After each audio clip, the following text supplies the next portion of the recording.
Elise, welcome so much to the Self-Care Summit. We're very excited to have you as one of our speakers for the actual speaker series, not necessarily yoga or any of that jazz. Tell me a little bit more about your practice. Yeah, absolutely. So I am a health and fitness coach, and I've been doing it for about 5 years. But in the beginning of that, it was mostly focused on my own journey. I was working on myself to lose some weight and feel a little more confident, and I just fell in love with the process and how I was feeling along the way. So I wanted to pay that forward to as many other people as I can. So growing up in high school and college, I was an athlete, so it wasn't necessarily the workouts that I struggled with, other than just the motivation to get up and do them.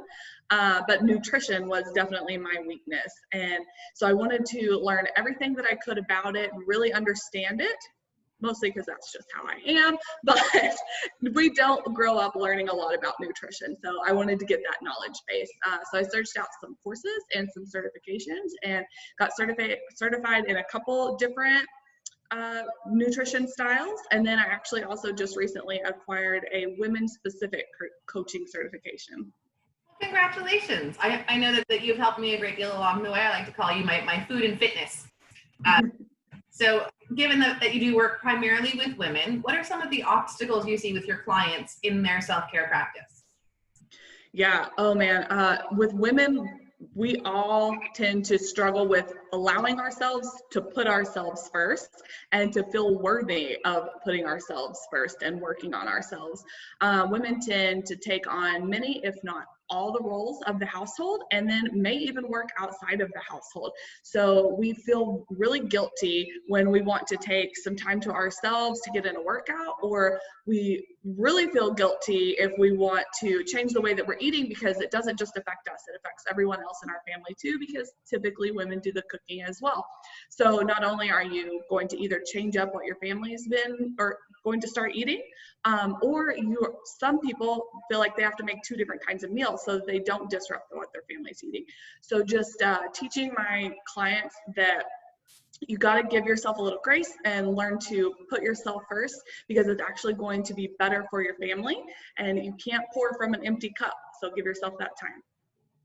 That's a big one. And those, you're right. There's a lot of complications there that a lot of people don't consider when they're starting these kinds of projects for themselves. So yeah, really important community to have.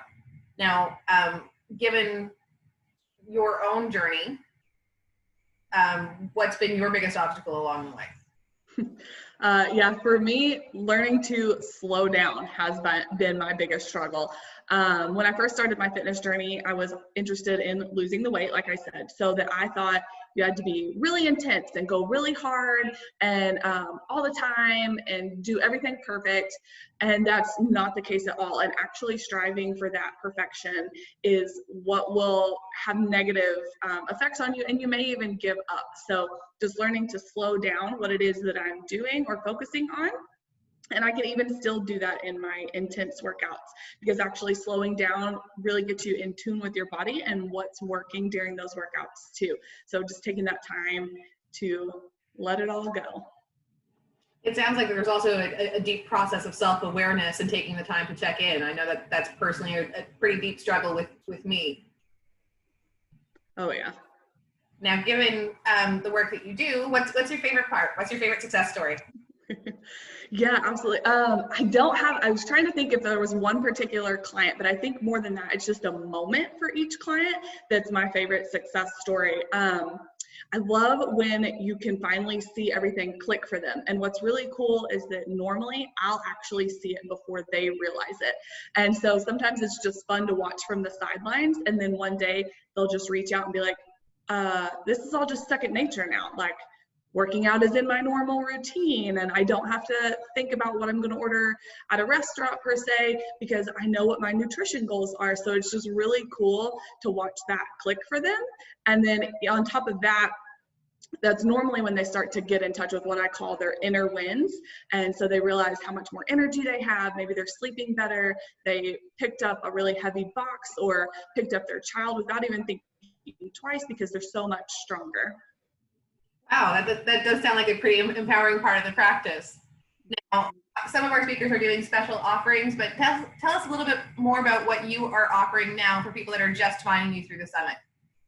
Yeah, absolutely. So I run all of my what I'll call boot camps on virtually. So I run them all on an app, and it's a community-based boot camp. I'm of course in there, and I'm there to help you with your workouts and nutrition, but I think the community is such a huge aspect, especially for women, and having someone else to reach out to in that aspect. Sometimes it's hard to ask me questions. People think they're taking up my time, or maybe it's a stupid question. So having other people that they can lean on, and then I drop in bits of information. So I have that ongoing all the time. And then next month, I'll actually be running what we've called the boot camp game, because we don't have a better name for it yet. And it's a 4-week intensive where we'll really focus on results and making some new habits in your life. That sounds amazing. Also, it sounds like that community really drives home that point, either through accountability or through support, to be able to make those lifestyle adjustments. Oh yeah. Very excited to have you, and I cannot wait to hear more about your talks and spending some more time with you. Thank you for joining us. Thanks, I'm excited.